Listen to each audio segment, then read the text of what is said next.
I thought I'd like to go and have an education.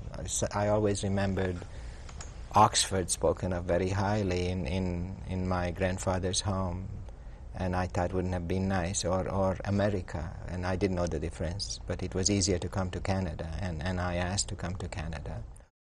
It was common knowledge that provided you had registration papers, you could go to you could apply.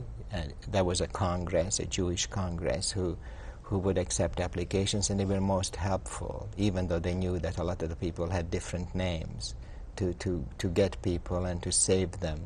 And one of the boys from the orphanage was operating a transit camp in a part of Germany.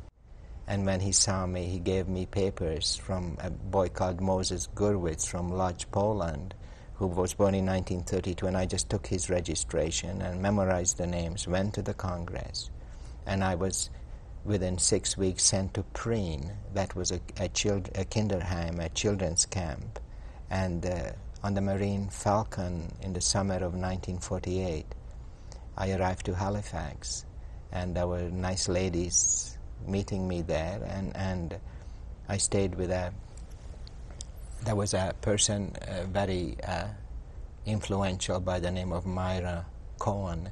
She lived in Sydney.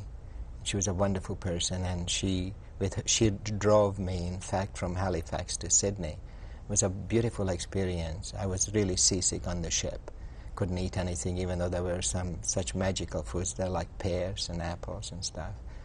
But I remember seeing the white painted houses, and the whole world felt so different.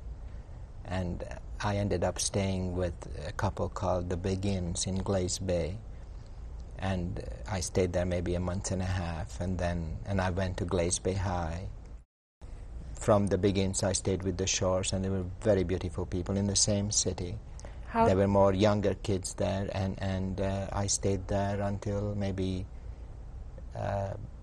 the spring of 49, at which point this other George who came with me, he decided to come with me, and we went to Montreal, and I got a job, and the Congress gave me $15 every 2 weeks because I only earned $18 a week, and the minimum wage was $25, and it was really wonderful.